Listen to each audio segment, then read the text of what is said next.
एक बार की बात है, एक गुरु और शिष्य दोनों एक अनजान नगर में पहुंचे। वहां पहुंचकर उन्होंने देखा कि उस शहर में सब कुछ बहुत सस्ते में मिलता था और सबका भाव भी एक ही समान, यानी 1 टका में चाहे 1 किलो सब्जी लो चाहे 1 किलो सोना लो, सबका भाव एक समान ही था। उसमें जरा भी ऊंच नीच नहीं थी। इस प्रकार वहाँ के माहौल को देखते हुए चेला बहुत खुश हुआ। उसके तो जैसे अब मज़े ही हो गए थे। उसे अब वहाँ का माहौल खूब पसंद आने लगा। लेकिन उसके गुरु को ये बात बिल्कुल ठीक नहीं लगी। उन्होंने अपने चेले से कहा कि वत्स, अब ज़्यादा दिन यहाँ रहना ठीक नहीं है।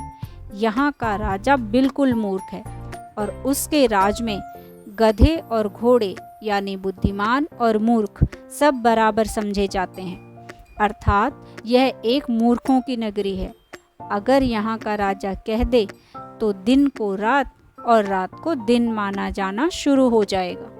इसलिए अब जल्दी ही हमें इस नगरी को छोड़कर कहीं और चले जाना चाहिए। अगर हम यहाँ रहे तो कभी भी मुसीबत में फंस सकते हैं। गुरु की यह बात चेले को पसंद नहीं आई। उसने कहा कि गुरुजी, मुझे तो ऐसा कुछ भी नहीं लगता। फिर भी अगर आप जाना चाहते हैं तो आप चले जाइए, मैं तो यहीं पर रहना चाहता हूँ। गुरुजी ने अपने चेले को खूब समझाया कि वो उनकी बात मान ले और उनके साथ दूसरी जगह चले। लेकिन चेले ने अपने गुरु की एक न सुनी।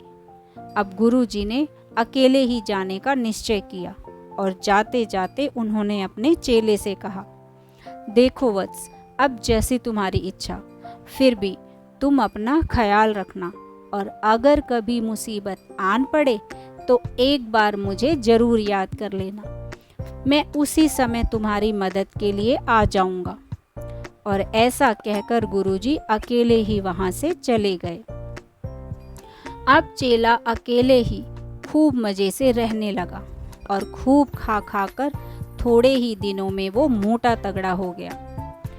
अब एक दिन अचानक जोरदार बारिश हुई, जिसके कारण एक घर की दीवार टूट गई और उसके नीचे दबने से एक बकरी की मौत हो गई। अब बकरी के मालिक ने वहाँ के राजा से शिकायत कर दी।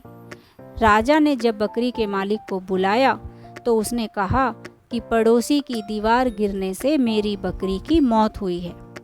तो राजा ने उसके पड़ोसी को बुलाया और उससे कहा, देखो, तुम्हारी दीवार गिरने से एक बकरी की मौत हो गई है और अब इसके लिए तुम्हें मौत की सज़ा मिलेगी। ये सुनकर वो आदमी घबरा कर बोला, नहीं राजा साहब, इसमें मेरी कोई गलती नहीं है। दरअसल ये सारी गलती तो उस दीवार बनाने वाले कारीगर की है। उसी ने दीवार ठीक से नहीं बनाई, तभी तो बारिश से गिर गई। अब राजा ने उस कारीगर को बुलाया और उससे कहा, देखो, तुमने कैसी घटिया दीवार बनाई है जो एक ही बारिश में गिर पड़ी और उससे एक बकरी की मौत हो गई।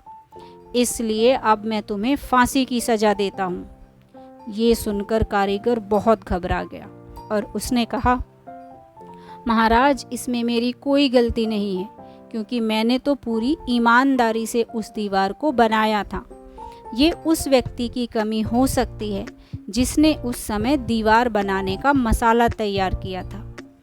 लगता है उसी ने ठीक से मसाला तैयार नहीं किया होगा। यदि वो पूरी ईमानदारी से काम करता तो आज वो बकरी जिंदा होती। अब राजा ने उस व्यक्ति को भी दरबार में बुलाया और उससे कहा, देखो, तुमने कितना घटिया काम किया है। तुमने दीवार को चुनने का मसाला ठीक से तैयार नहीं किया। तुमने सरासर काम चोरी की है। अतः अब मैं तुम्हें फांसी की सज़ा सुनाता हूँ। ये सुनकर वो आदमी बहुत रोया और उसने राजा से खूब मिन्नतें की कि उसकी जान बख्श दी जाए। लेकिन राजा अपने फैसले पर कायम रहा। अब फांसी का फंदा तैयार किया गया।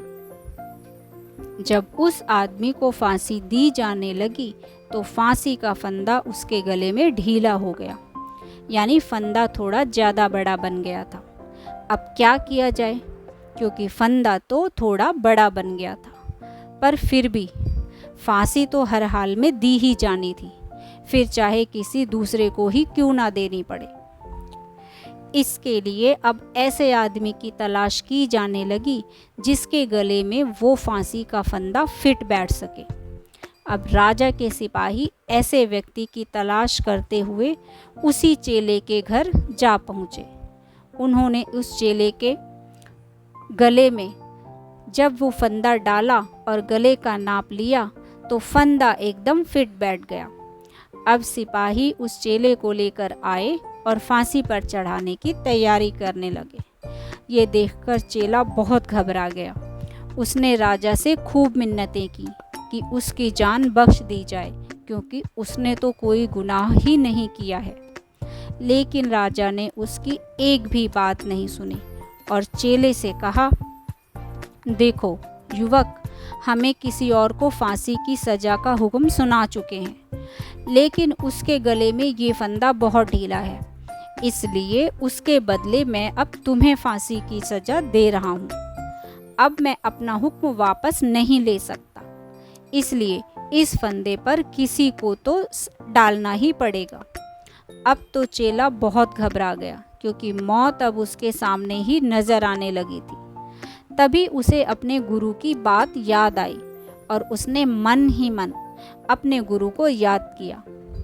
थोड़ी ही देर में उसके गुरु राजा के दरबार में आ पहुँचे और बोले, हे वत्स, ये तो तुम्हारे लिए बहुत सौभाग्य की बात है कि तुम ऐसे समय मृत्यु को प्राप्त हो रहे हो जब ऐसा संयोग बन रहा है कि मृत्यु को प्राप्त होने वाला सीधा परमात्मा से मिलता है, यानी उसे स्वर्ग में जगह मिलती है और उसे हमेशा के लिए मुक्ति मिल जाती है। ये सुनकर राजा ने कहा, हे गुरुवर, अगर ऐसा है तो फिर मैं स्वयं ही इस फांसी पर चढ़ूंगा। फिर उसने सैनिकों को हुक्म दिया कि अब फांसी के फंदे पर उस युवक को नहीं बल्कि उसे ही चढ़ाया जाए। इसके बाद राजा को जल्दी से फांसी पर चढ़ा दिया गया और इस प्रकार एक चौपट राजा अपनी ही मूर्खता से मारा गया। सच है, जिस देश का राजा मूर्ख हो वहाँ न्याय की उम्मीद करना बेकार है। Thanks for listening.